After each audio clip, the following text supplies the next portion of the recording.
This is the university. It's where the best and brightest magicians in the world learn their craft.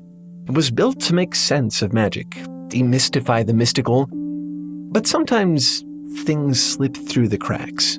There are strangenesses and secrets hidden throughout, things that are not quite so orderly. One of them is a girl living in the dark tunnels beneath the university. Her name is Ori. She's the only person down there, but she isn't alone. Ori has made friends with the objects that she finds in her labyrinthine sanctuary. A restless key, a dutiful stash of berries, a brass gear which she regards to be full of true answers and love and hearthlight. She gives each tunnel and decrepit room a name that makes sense only to her. Cricklet, Bellows, Winnoway.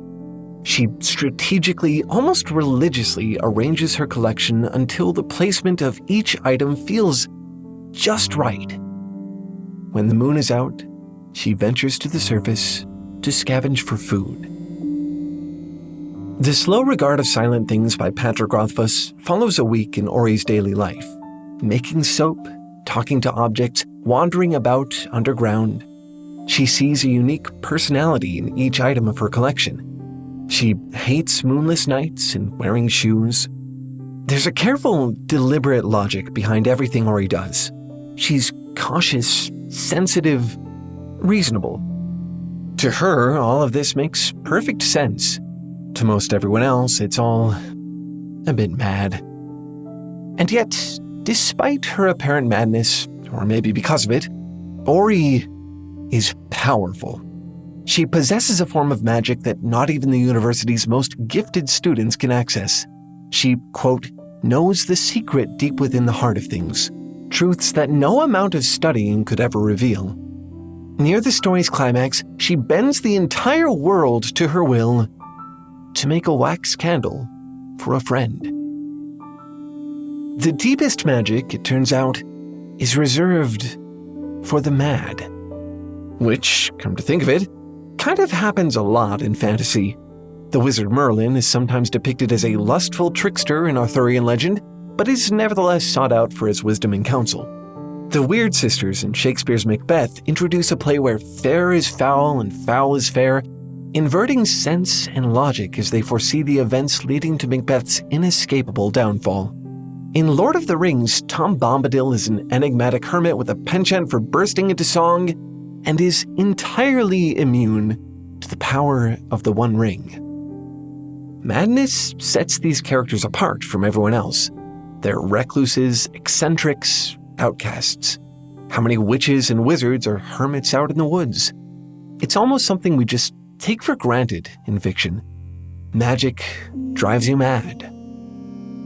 Or is it maybe that madness makes you magical?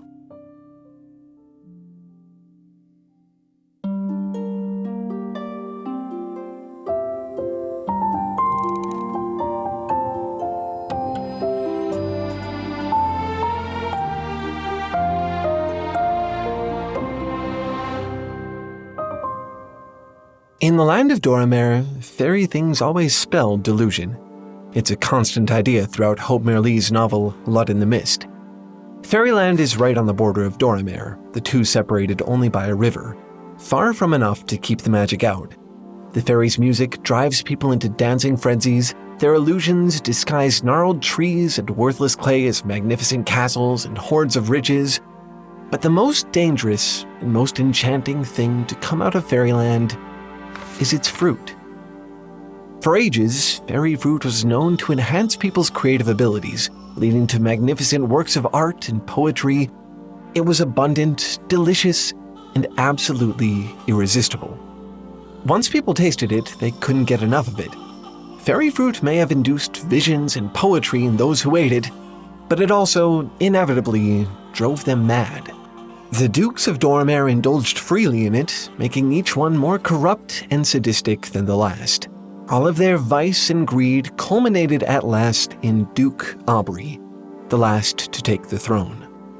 Duke Aubrey was Doramer's lust for fairy fruit personified. A laughing demon of destructiveness, his ideas of pranks meant burning ships, assaulting maidens, and driving his own jester to suicide. But when he wasn't wreaking terror on his own subjects, he was equally known for his more delicate aspects. His songs have been called fresh as flowers and lonely as a cuckoo's cry. Despite his morbid pastimes, he wrote beautiful poetry. Sometimes he was a tyrant, others he was an artist. In Blood in the Mist, fairy fruit intertwines the concepts of art, magic, and madness. Something about that connection feels expected to me, almost natural. And you see it all the time in storytelling. Think about Ori crafting her candle or Tom Bombadil's constant singing.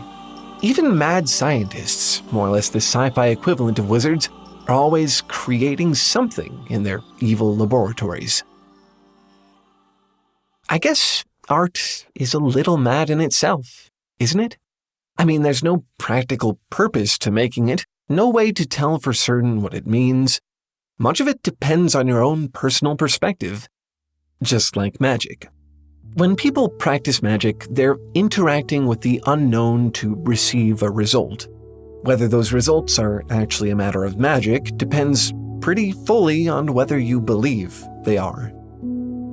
While scientists explore the unknown through objective processes, things that you can study and observe, magic is based in the subjective, beliefs and opinions that vary from person to person. From that perspective, you could say that magic is madness. It's expecting results from what you don't understand without having solid evidence to explain them. Art is also subjective. In Blood in the Mist, it's said that the written word is a fairy. Like the fairy's magic, poetry and storytelling have the ability to create illusions, change perspectives, and inspire emotions. That's why, when Doraemon ends up banning fairy fruit, their art loses its vibrance, its expressiveness, its whimsy. Anything remotely related to fairies becomes taboo. If they want to get rid of madness, they believe, they have to get rid of magic, too, in all its forms. Jonathan Strange has a mission: to bring magic back to England. Not the sort of magic used to conjure visions in basins of water, not the sort of magic used in parlor tricks to impress lords and ladies, not even the sort of practical, highly theoretical magic that his rival and former teacher Gilbert Norrell has long since mastered.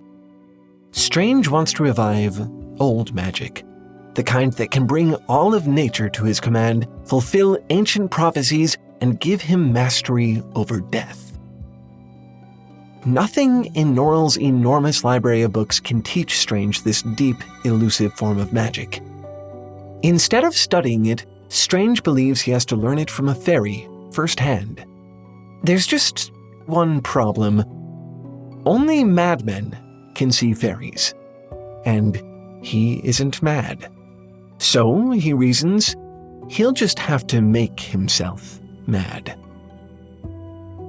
In order to do this, he visits a woman who speaks to cats, acquires a decomposing mouse from her, and grinds it into a potion for himself, which he drinks. It is exactly as bad as it sounds. But after he drinks it, he begins to see things. Candles burning in the backs of people's heads, pineapples sprouting from their mouths when they talk. Is he hallucinating? Or is he just waking up? Maybe this is how things have always been, and he just couldn't see it until now. At first, Strange thought the potion would bring him closer to the magic he seeks. Now he finds it just doesn't matter very much. He has other things to focus on, other things to attend to, like vigorously cleaning out his nails or tying his neckcloth for 30 minutes straight. Not only does he forget about seeing fairies and bringing back English magic, he forgets who he is entirely. At one point, he notices his own notes on magic spells and laughs. He knows who wrote them. Some fool, he says, named Jonathan Strange. You'll never guess what idiocy he's engaged in now, Strange cackles to himself. Casting spells to summon fairies. He tells himself he's trying to further the cause of English magic, but really he's only doing it to terrify Gilbert Norrell. In his state of madness, Strange is strangely right. Whatever he may have told himself before, he was never really trying to bring magic back to England. This whole time he'd actually been trying to spite Norrell to transcend the limits of his old mentor's stricter, more practical approach to magic. This is only part of Susanna Clarke's frankly incredible novel, Jonathan Strange and Mr. Norrell. There's this idea throughout the story that madness lets people see the truth. In this case, it's the sort of truth that objective information can't provide. In the logic of this story, and many others, your sanity is actually a very reasonable thing to trade for magic. We see this plenty in real life, too. Survivalists willingly expose themselves to the elements in exchange for some form of enlightenment, living on their own in caves or in the woods. Performers sometimes push their minds and bodies to dangerous extremes, often with the aim of revealing some truth about humanity. Artists are, of course, renowned for their self-imposed torture. People might fast for long amounts of time, go on long pilgrimages, even take hallucinogens for the sake of spiritual experiences. And while I personally don't think mental illness is a superpower or that it's particularly constructive to treat it as one, that too is sometimes construed as a path to this sort of deeper, more magical understanding of things. I'm not here to classify any of these things as madness, necessarily, but I think many would regard them that way. They do, after all, have one major thing in common. They all involve, in their way, subjective forms of engagement with the unknown, ways to connect with some kind of non-objective, non-empirical truth. Call it madness, call it whatever you like, people still yearn for it. They seek it out. And, odd as that can often look, I think it's pretty justifiable. After all, in a state of sanity, Jonathan Strange would never have recognized why he was really trying to summon a fairy. It's a truth he could only reach by losing touch with reality. So in fiction, madness lets people see the truth. Subjective rationality reveals important wisdom, allows people to create incredible works of art, grants them powerful magic. That's great. But it is possible to have too much of it. Remember the fairy fruit from Blood in the Mist? Remember Duke Aubrey, the creative genius known for his incredible heights of depravity and evil? In the end, the poetry and art weren't enough to offset the cost of his reign. The people of Doramer revolted against him, cracking down on all things fairy. The fruit, of course, was banned, and music and art became less expressive. For a long time in Doramer, son of a fairy was the worst thing you could possibly call a person. In Jonathan Strange and Mr. Norrell, Strange is eventually able to see the fairy he's trying to contact, and even ventures into his realm. But, for meddling in this kind of magic, he's cursed with a pillar of darkness that casts a shadow over him wherever he goes. In the Kingkiller Chronicle, the book series that Ori is first introduced in, so many magicians go insane that there's an asylum on the university grounds. In fiction, unlimited access to magic almost always comes at the cost of your sanity.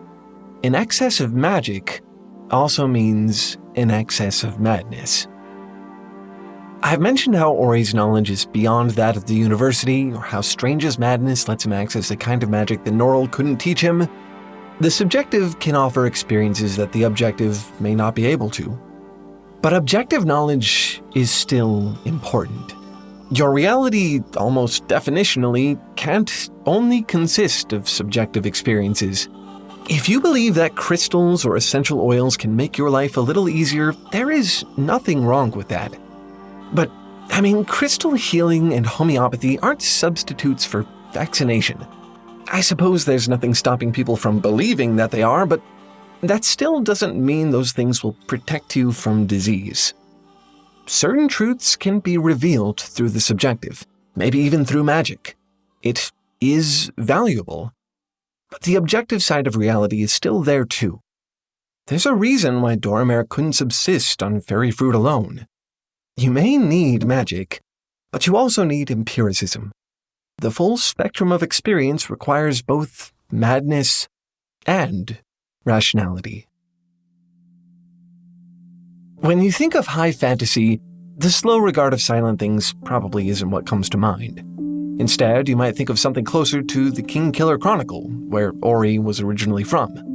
That series is full of swashbuckling adventures and heroes' journeys, thrilling duels, and romance plots, none of which you will find in Slow Regard. Slow Regard is a short, slow, quiet book. Arguably, the most interesting thing that happens in it is 8 pages of soap making. In his note at the end of the book, the author, Patrick Rothfuss, describes his writing in the Slow Regard of Silent Things as something a crazy person does. He worried that readers wouldn't even like the book, especially fans of an epic fantasy series like Kingkiller. Slow Regard was experimental. It was weird. As Rothfuss said, it didn't do what a normal story is supposed to do. His friend Vi Hart saw it differently. Let those other people have their normal stories, Hart told him. This story isn't for them. This story is for people like me. With Hart's encouragement, Rothfuss finished writing the story and found that he liked it. He felt it was one he needed to tell, in his words, for all the slightly broken people out there. People like Ori. People like himself. It might not have been for everyone, but there was a reason for this strange, sparse, mad story to exist. At the end of Blood in the Mist, the fairies invade Doramer. But instead of fighting them, the people decide to welcome them. It turns out the desire for fairy magic never really left. It was only suppressed. The people resume trade with the fairies and treat them as esteemed guests, and their economy prospers. They find that, in moderation, fairy fruit is, quote, as wholesome and necessary for man as the earth they've long sustained themselves upon. After depriving themselves of fairy fruit for so long, is it any wonder that they craved it once they finally got a taste? I think this is why magic drives you mad, or at least why it always does in your stories. It is a willing interface with the unknown, the truth you accept but cannot explain. Not every experience can readily be explained. Not every aspect of life is objective. Humans interact with the unknown all the time, and sometimes you don't get to understand how it works. In these stories, madness is a matter of accepting the subjective, even when it seems illogical to do so. Reality doesn't just consist of things you can prove. It also consists of things you feel. Deep down, I think most of you humans believe this. I think, like the citizens of Doramer, like Jonathan Strange, like Ori, down in the dark, you know that a little magic is necessary, even if it looks a bit mad. Okay, that sounds good in theory, but if you're an artist, that same willful madness is also probably going to make your work a bit harder for sane people to approach, especially if you're a writer. Obviously, the best thing to do is to find a good writing partner or a good writing group and get feedback from them, but for this exact purpose, I'm actually going to do something I thought I would never do, and recommend a writing assistant app. I know, those things are scary. Who wants an AI watching you write, trying to replace your text with auto-generated slop? But for the first time ever, I've actually found a tool I really like for this exact purpose. It's the only ethical AI writing assistant I've ever found. It doesn't sell any of your data or information, doesn't try to replace you as the writer, and only studies your work in order to give you better feedback on it. It's called Pro Writing Aid, and lately, when no human is available, I've been using it to pick over my stories for potential problems. It's really nice because I can tell it's looking at the whole story, not just individual lines or phrases. It's giving me feedback like, develop one of your characters to provide a better counterpoint for the main character, and explore the main character's motivations more explicitly. I mean, that is not random feedback. I actually agree with a lot of its suggestions. It also doesn't hurt that when it compliments my writing, for some reason I feel legitimately good about it. Anyway, a big thanks to ProWriting Aid for making such a great tool and for sponsoring this video. Give it a try. It's got a free version that will give you a really great feel for what it can do. And when you want to upgrade, use our code TALE20 at checkout to get 20% off. Link in the description. Again, that's TALE20 at checkout to save 20% on your subscription. I think this is the only AI writing tool I'll ever promote. It's just very good at what it does. Nothing will ever replace human feedback, but this is a very, very close second. Anyway, that's all for this one. Thanks for watching and keep making stuff up. I'll see you next week. Bye!